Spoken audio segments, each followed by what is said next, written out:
Well, good morning, everybody. Welcome to worship at First United Methodist Church. I am Reverend Bill Curtin, and this is my colleague, Reverend Pam Barnhart. And together we'll be leading you. But we'd like to begin our morning with telling you about the announcements of what's taking place at our church. We're so excited that we have resumed some of our activities here at the church on site. Youth Prayer Breakfast for those in 6th through 12th grades is meeting on Wednesday mornings at 6:45 here at Norman Barnett Hall. We have breakfast together and a time of devotion. Then students return to their places of learning, whether that is home or on site at their schools. And it's a great way to start our day on Wednesday. And I know that we've all missed it. It's been exciting to get back together again. And we cooked biscuits from Hardee's today. We ate them too. And how about the youth group, Pam? Are we back? Youth will resume on Sunday evenings starting today from 5 until 6:30. We'll gather again at Norman Barnett Hall. We'll be distanced. We encourage those who are comfortable coming to do so. We'll also have our children, our elementary age children who are K-5 through 5th grade, coming from 5 until 6. Also drop off at Norman Barnett Hall. If you have questions about any of that, please do contact me. Both of those groups will start meeting tonight on this Sunday, the 13th, and we'll continue meeting until we'll have that schedule until we notify you of something different. So we'll be leading the children and the youth this evening beginning at 5. Yes. That'll be a good time. Welcome back, everyone. See you at church on September the 27th at 10 a.m. in Wesley Hall. We will be doing all of the things to be safe and to keep you protected from one another and from anyone who might give you this terrible virus that we've all been isolated over.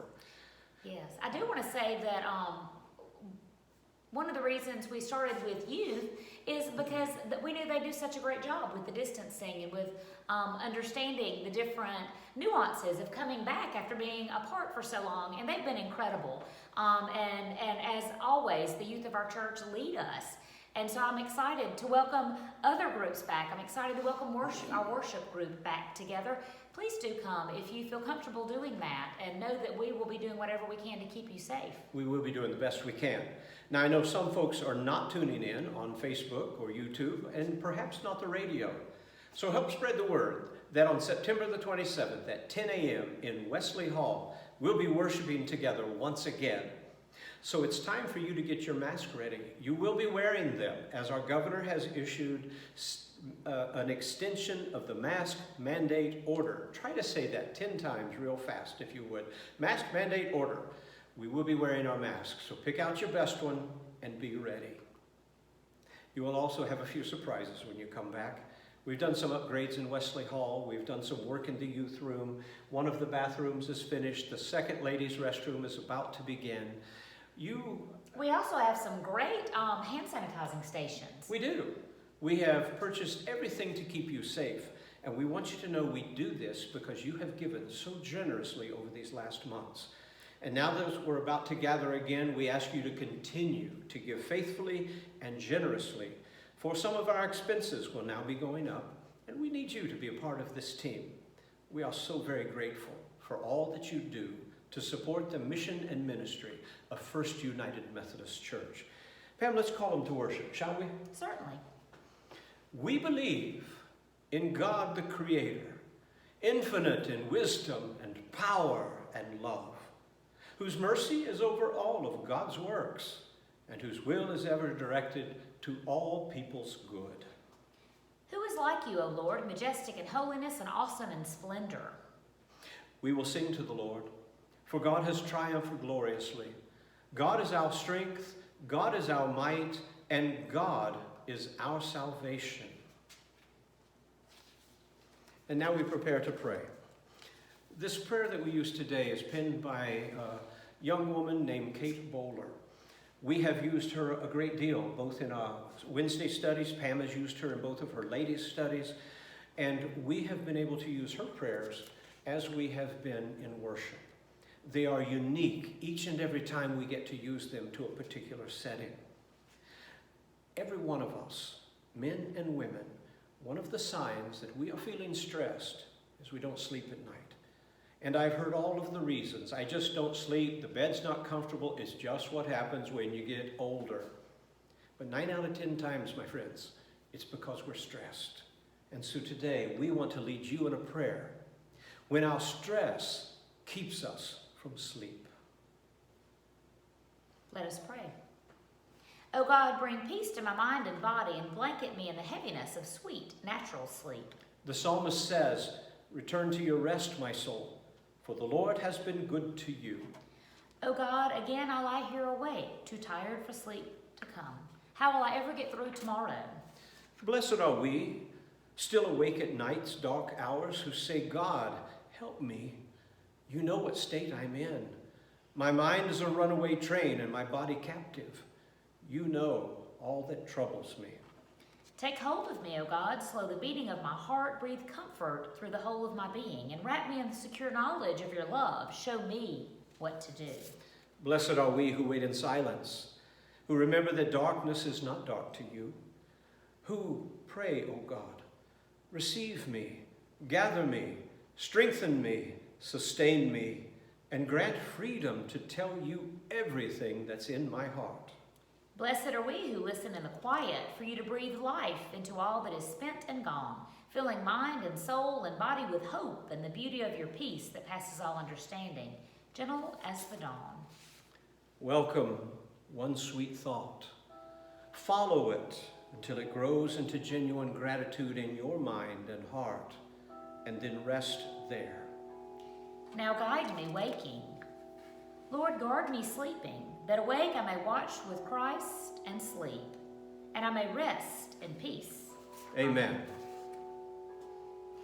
Today our children's sermon is an image that will be familiar to many. As you look closely, you'll see that that's little baby Moana. And I did a little research because I love this part of the movie Moana, where little toddler baby Moana is walking out to sort of play with the waves. Do you know that this part of this movie almost did not make it into this movie, kids? I mean, and tell me you don't just love baby Moana. Okay, I'll move past that. But after they let some people see this image of her walking out and waving to the turtles and giggling, they were like, the people who watched it first, the kids who got to see it first, said they really liked this part, to please have baby Moana in the movie, and I'm glad that they did. You know, as I look at this image and the next image that you'll see, where baby Moana is walking out sort of between the waves, I think about a scripture that I know about. And you know about it too. It's about Moses, and as he's leading his people, he's leading those Israelites we've talked about who were being held captive by those Egyptians, and they weren't being treated very well, and they were saying, "Please, somebody help us." And God sent Moses back to his people to help them, and they had to go away from the Egyptians. And one of the things they had to do was they had to get through this body of water, and it was like, oh no, we're at the edge of the water and somebody's behind us and they're going to hurt us, and as we read in the Holy Scriptures, the water is parted. So I just have often wondered, because I wonder about a lot of things, what it might have looked like for those people. There they were in the middle of this miracle. Did they have time to look and see, like you see there on the sides of Moana where the water is stopped, and she can kind of just see everything. She's walking on the floor of that sea, of that ocean, and she can see all the wonder of God's creation right there. So I just sometimes think that when we read about a miracle in the Bible, or we think of something miraculous that's happened in our life, let's take time to look and to be excited about that, and be like baby Moana and say, wow, this is really fun, it's incredible, it's really neat. And I think that each one of you are a special creation of God. And I think we all need to, when we see you children, be very excited that you, like Moana, help us to remember to be excited about all the miracles, all the miraculous. That's that word that's like miracles, but it means the things that God has done that are just incredible. So I wanted to share that with you. And if you haven't seen this movie before and you watch it, do notice the part where little baby toddler Moana is so excited about playing in that water and seeing all that creation. I'm going to go home and watch that tonight. A reading from the Old Testament. Exodus 14, verses 19 through 31. God's messenger, who had been in front of Israel's camp, moved and went behind them. A column of cloud moved in front and took its place behind them. It stood between Egypt's camp and Israel's camp. The cloud remained there, and when darkness fell, it lit up the night. They didn't hear they didn't come near each other all night. Then Moses stretched out his hand over the sea. The Lord pushed back the sea by a strong east wind all night. Turning the sea into dry land, the waters were split in two. The Israelites walked into the sea on dry ground. The waters formed a wall for them on their right hand and on their left. The Egyptians chased them and went into the sea after them, and all of the Pharaoh's horses, chariots, and cavalry. As morning approached, the Lord looked down on the Egyptian camp from the column of lightning and cloud and threw the Egyptian camp into a panic. The Lord jammed their chariot wheels so that they wouldn't turn easily. The Egyptians said, "Let's get away from these Israelites because the Lord is fighting for them."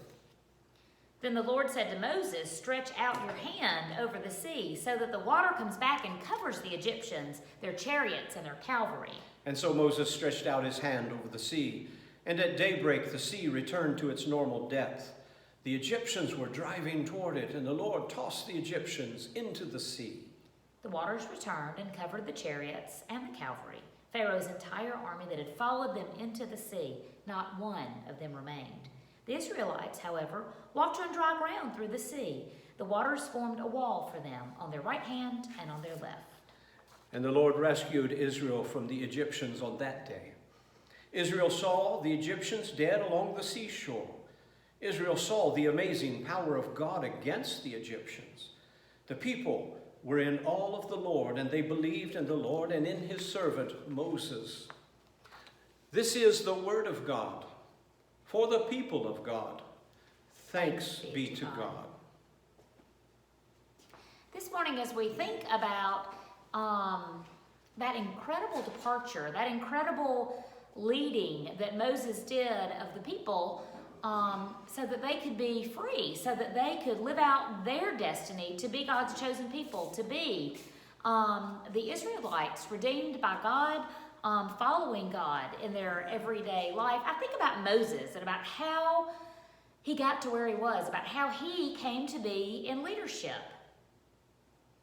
I was thinking about the ways that we in our own lives, sometimes we have a task before us and we start to do the task either because we feel called to do that, or it's ours to do and nobody else is going to do it, or because it's just a dream that we have, like in the Bob Goff study we're doing. There's just something that's nagging at us that we know we can do. If we had all the time, all the resources, all the everything, we would do that thing.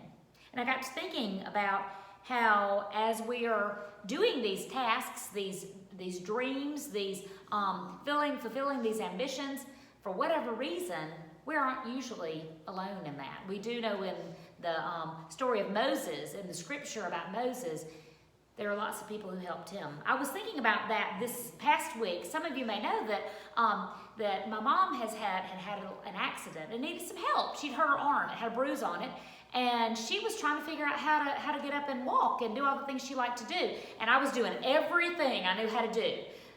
Being a cheerleader, making milkshakes, saying, "Get up, get up, get up."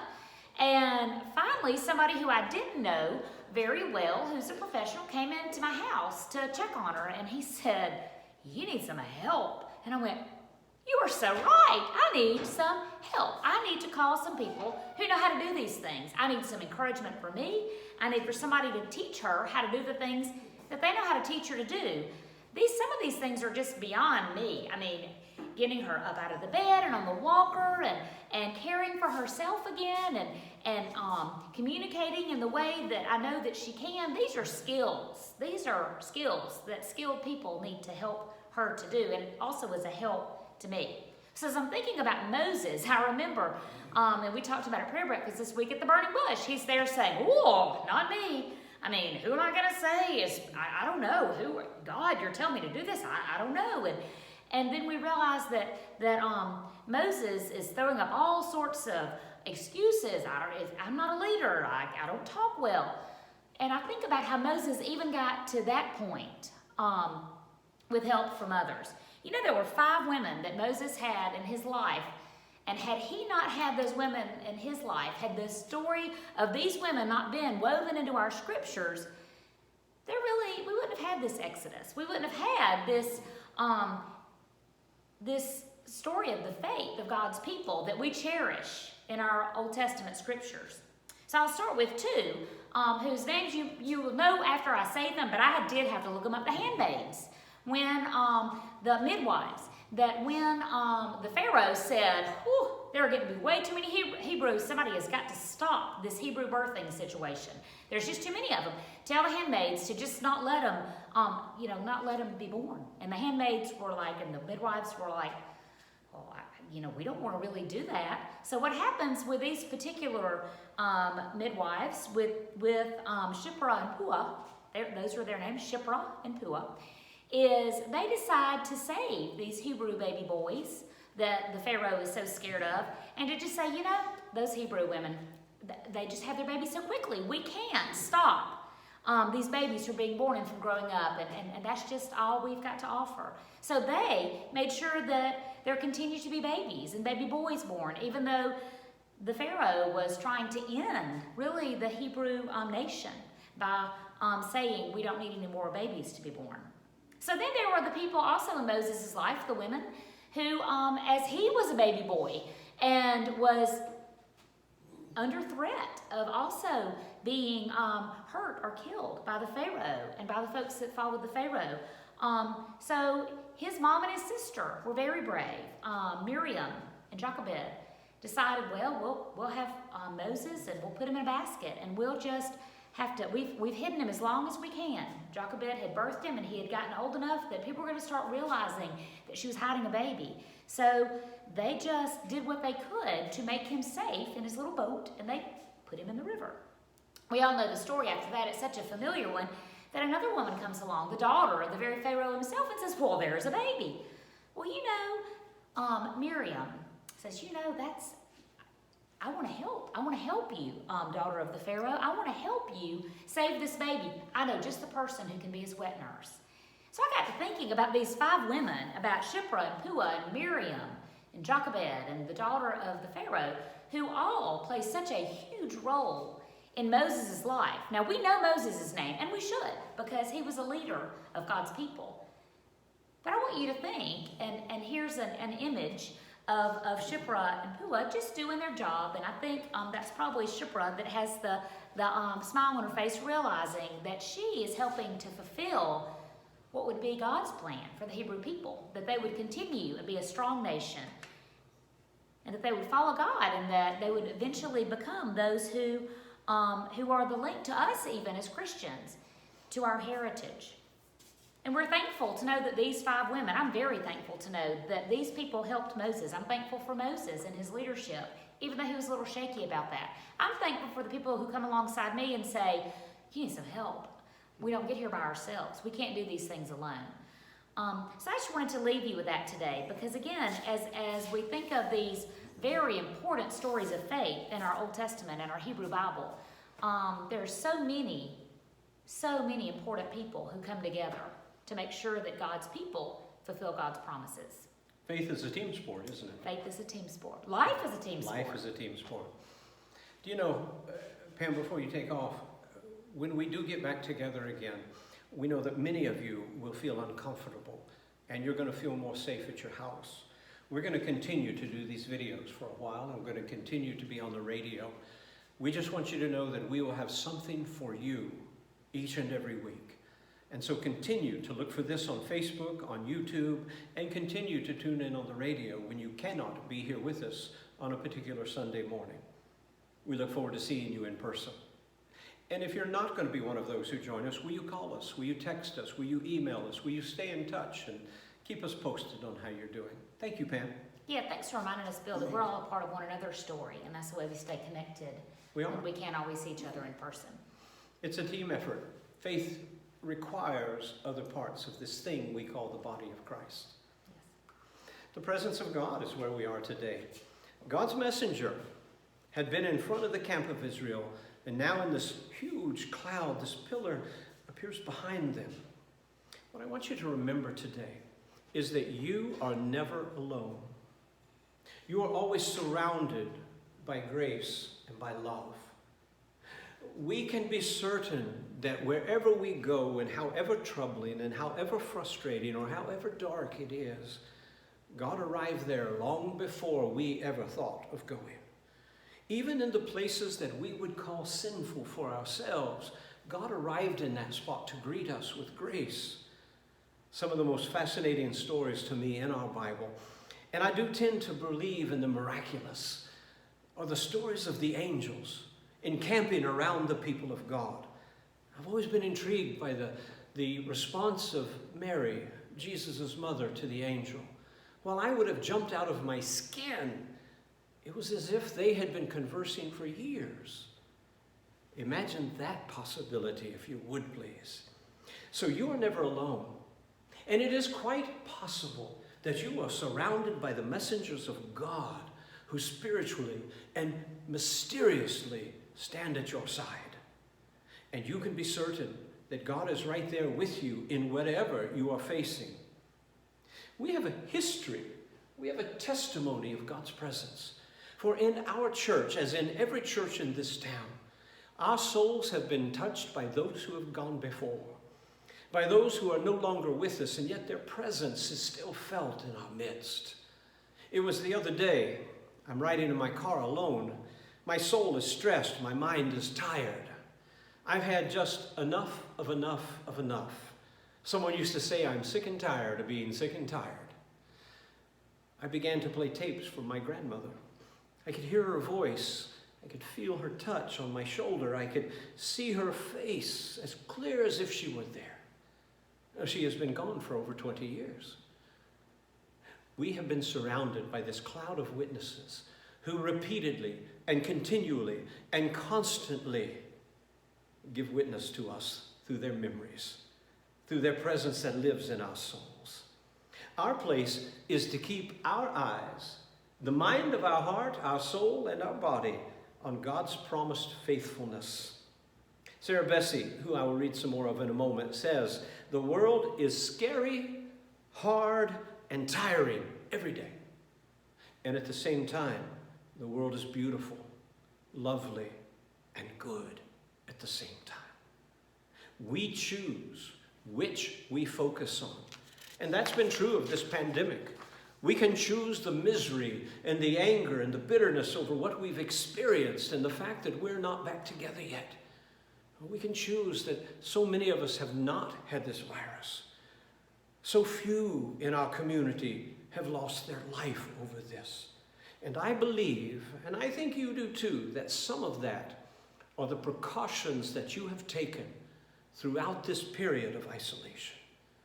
So again, let me share Sarah Bessey's words, a young evangelical theologian, Canadian by birth, whose life has been filled with the greatest of joys and the deepest of sorrows.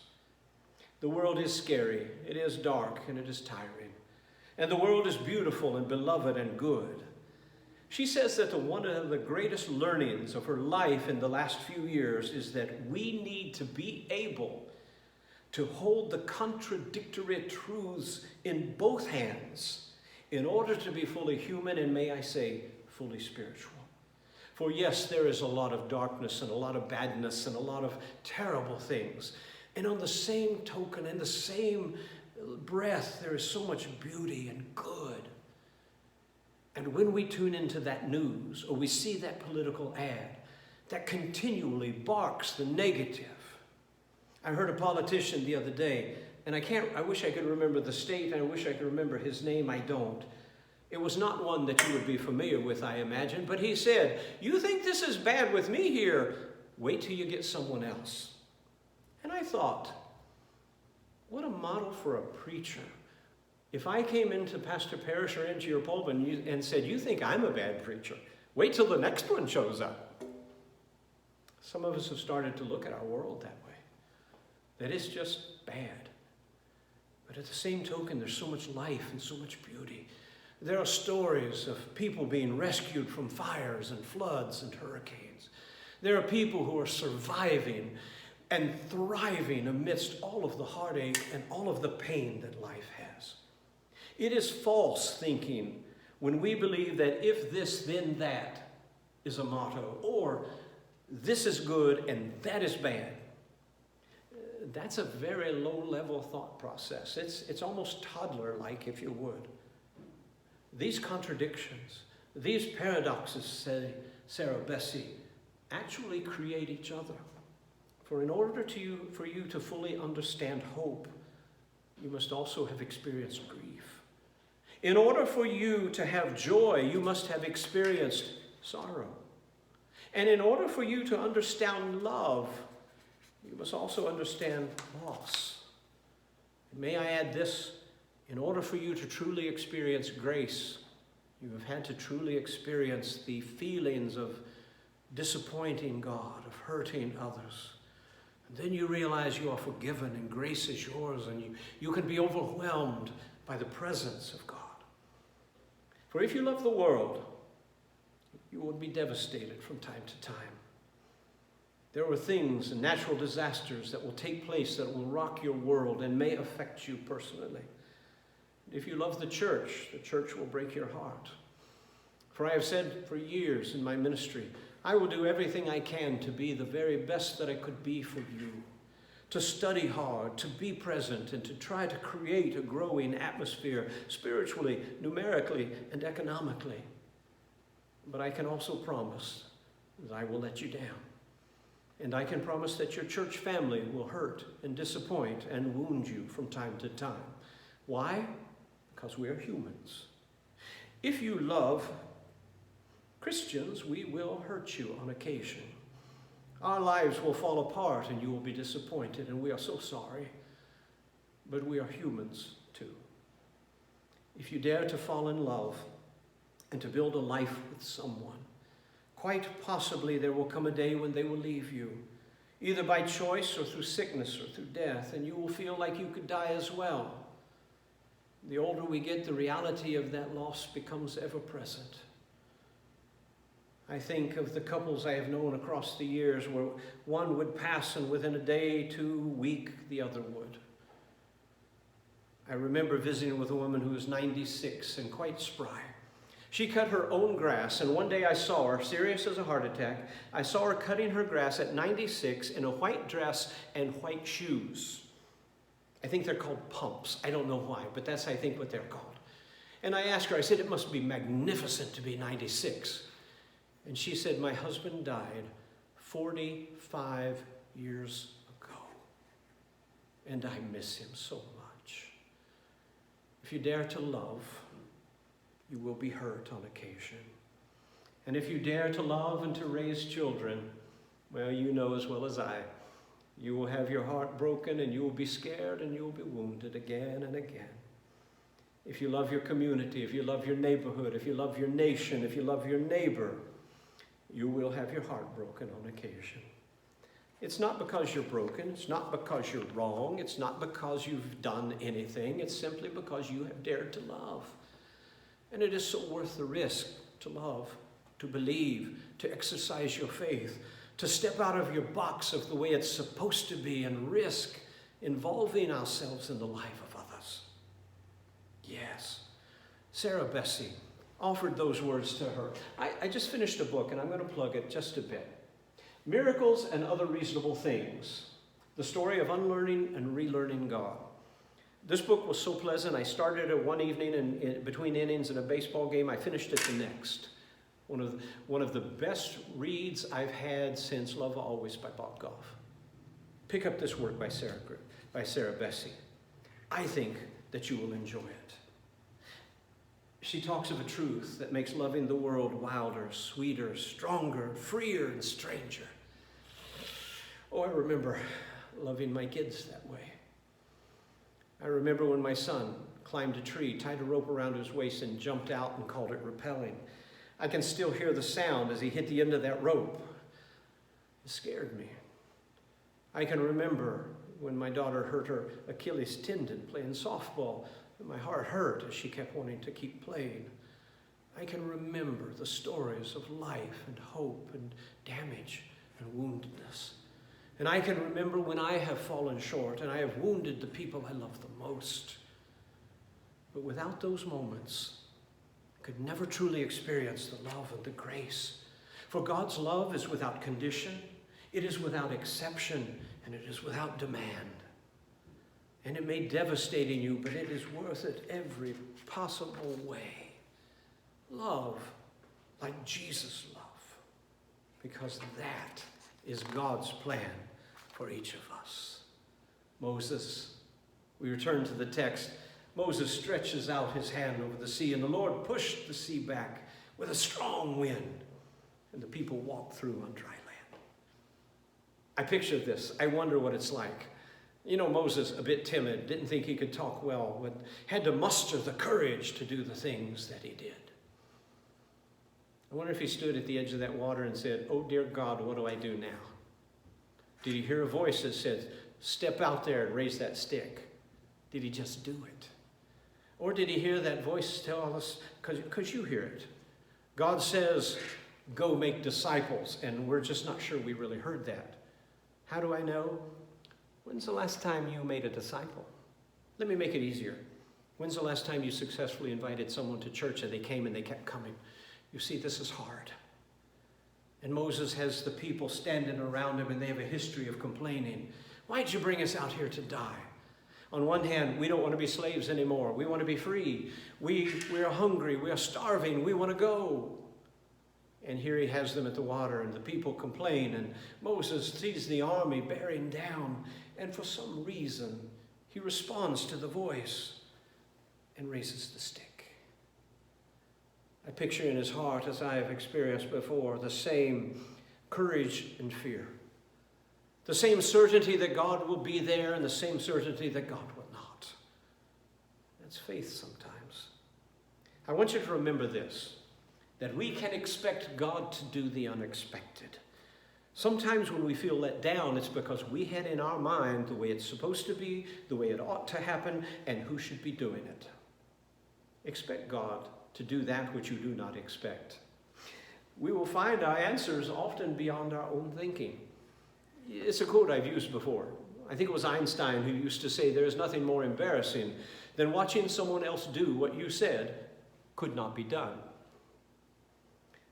We will see God in the mystery of our life. When you, for instance, come to church and you expect A, B, C, D to happen in that order, and when it doesn't, you're upset, or you call, or you complain, or you call someone else, you're missing out on the mystery. It's in those unknown moments where God shows up in your world, and you may not even see or hear God, but God was there.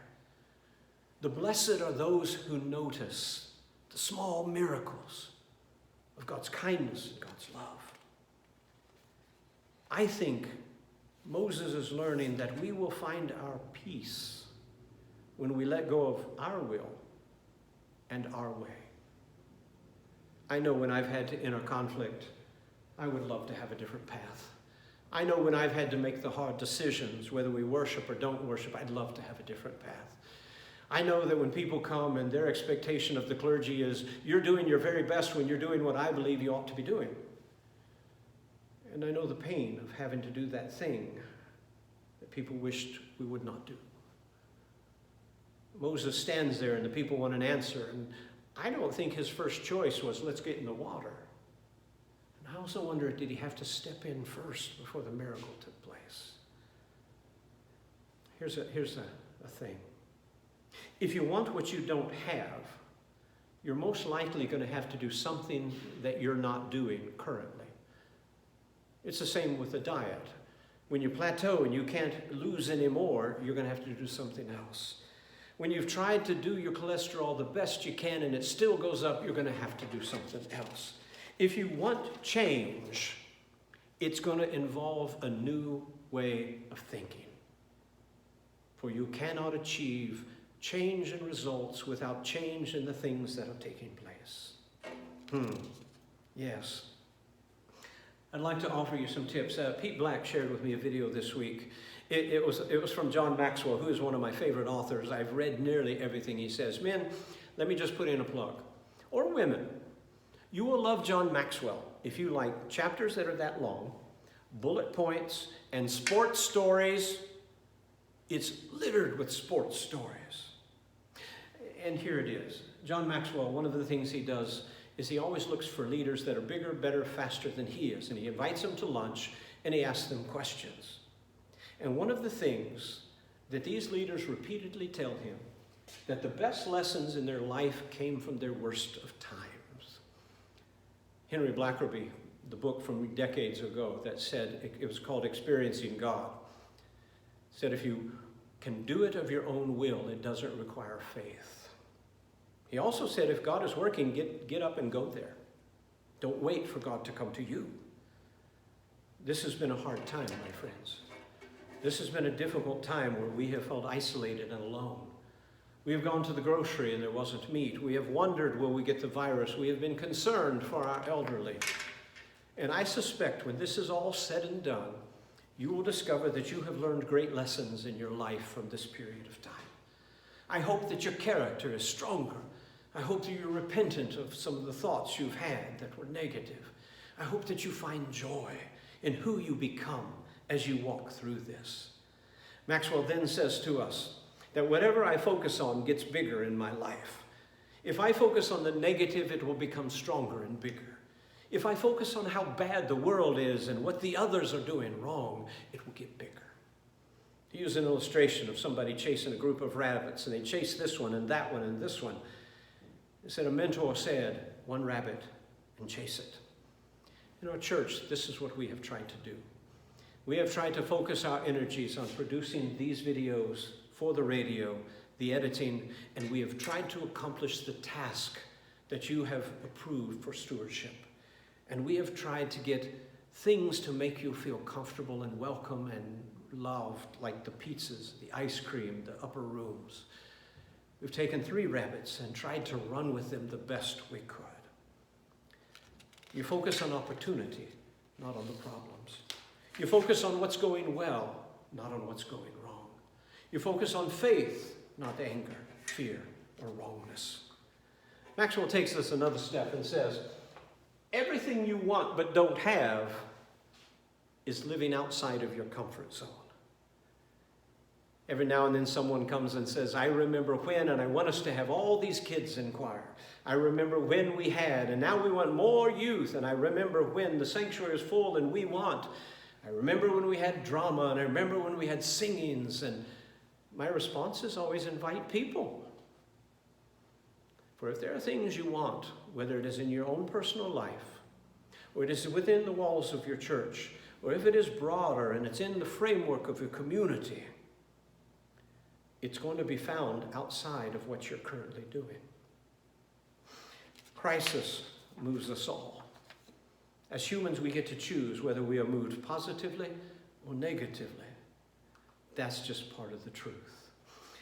Everyone also doesn't respond to failure the same way.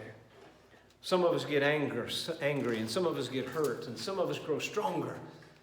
One of the things Maxwell tells us is that many, many times, success has come after repeated failures. I remember Jack Welch. I closed the sermon today with a Jack Welch quote. He was the executive who gave GE strength in a very hard time. He returned their stocks to a good place. Jack Welch was a remarkable leader, and he always said he expected his department heads to fail at least 3 times a year. Because if they didn't utterly and totally fail, they weren't trying enough new things. And if all they did was what they've already done, they will always have the results they've already had. There you go. I know you're getting it. Failure is inevitable. You will fail. You will falter. You will sin. You will wound your family and your friends. And you will be wounded by your family and friends. But it never means that you're defeated. It never means that you should not go forward. It never means that you are beaten. I offer you today 3 of my favorite books by John Maxwell. We're still talking about John for a little bit. Winning with People. People often ask, how do you talk to the people you talk to when you go out in the community? Because you need to know I'm an introvert. When I'm done with all of this, I go home and I'm quiet for a while. I have used all of my words. I can do the public thing, and some of you have noticed, when we do these events at the community house and I'm there, about 3 times in the evening, sometimes 4, I go out and sit with the policeman, or I go into the kitchen and visit with those who are cooking. I have to get out of the crowd. This book called Winning with People has taught me how to engage and visit with others. The other thing is a powerful book. It's called Thinking for a Change. Oh no, not that you don't think. It's thinking about changes in your life. Because I promise you, if there's something you want in life that you're not achieving, you're going to have to do something different than what you're already doing. And the last one is failing forward. That you will fail, and it is your response to that that matters the most. The last point I offer you from John Maxwell is crisis reveals who the real leaders are. Crisis reveals those in our community who can make the U-turn, who can say we're going this way and it's not working and change and go the other way, who can adapt, who can digest the situation and take a detour, tour the detour, and see where you come out on the other end. Our God is awesome. For the Lord rescued the Egyptians, it says, on that day. And the people were in awe of God and in awe of God's leader named Moses. I want you to remember this. We are often awed by surprise. We are rarely amazed in routine or sameness. I remember as a kid, Mom and Dad didn't shop for each other. It was really a strange thing. Every year about Christmas, Dad would pull up to the mall and give me some money, and me and my brother would go in and buy something for our mom and bring it out. Kids naturally don't always do that well at 5, 6, 7, 8, 9, and 10 for their mother. So every year she's got these big pink furry slippers that we gave them to her, and she would say, "Oh boy, slippers again." Mom would take us to the mall, and every year Dad would get a pair of socks and an ink pen. And every year Dad would say, "Oh boy, socks and an ink pen." It is so hard to be surprised by the same thing every day. We must go get out of our heads, out of our routine, out of our sameness, in order to find the mind of Christ in our life and in our world. Whenever we desire to overcome in a crisis, to thrive in the midst of isolation, to look out for the what's next for us as this pandemic proceeds forward, whenever the list of what we're not willing to do is longer than the list of what we are willing to do, you can expect no change to take place. Did you hear that? You can expect no change to take place. Let's go back to Lee Iacocca, Jack Welch.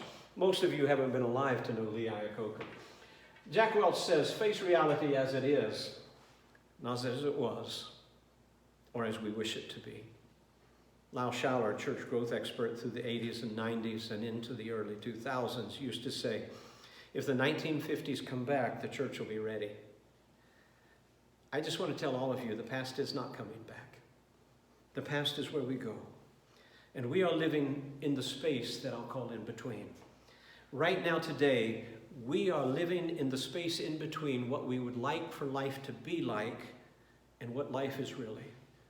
For everything that we know as normal has gone away for the time being. It may return, but it's definitely going to be different.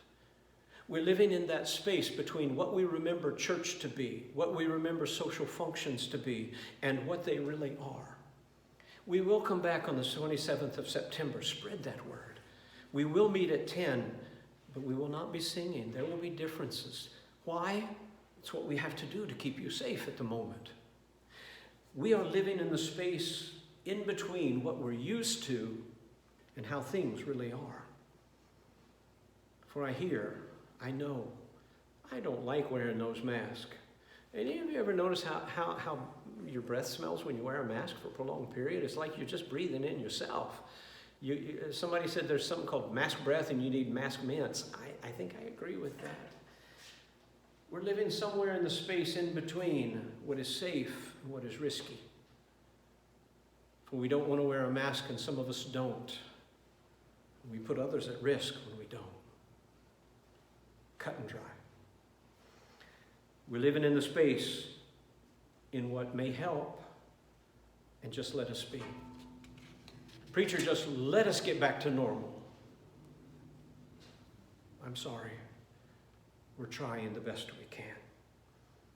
Humans, for most of our lives, have lived between wanting more but not wanting any change. Wanting to go forward to find the good old days. wanting our kids to follow their dreams but not leave the block. Things like coronavirus put us in a spot where we have no choice but to adapt positively. Now, here's the wrongness of that statement. We do have the choice. We have the choice to do the best we can, to thrive to the best of our ability, to dream about what might become, to embrace the changes that may need to happen in our lives so that our tomorrow looks bright, looks beautiful, and finds the things to love in this world. Or we can resist, we can fight, we can refuse to wear the mask, we can refuse to participate unless it's the way it's always been. And we're likely to find ourselves even more isolated. So here's my prayer. It's a prayer I pray for me, and I imagine you feel the same. God, I don't know what to do. My heart is in turmoil. I have people who are afraid to come back and people who are mad if they can't. I don't know what to do. And yet I have watched you in my life again and again, and you have given me grace when I did not deserve, and you've given me hope when I could find none. You have been light when life has been dark, and you have brightened me. You have raised my children, you have raised me. And I am here today because of your grace, purely and simply. And so, like Moses, I will raise my staff, and I will hope and believe that it is the right path to take. May the blessings of God be yours on this day. Amen. Amen.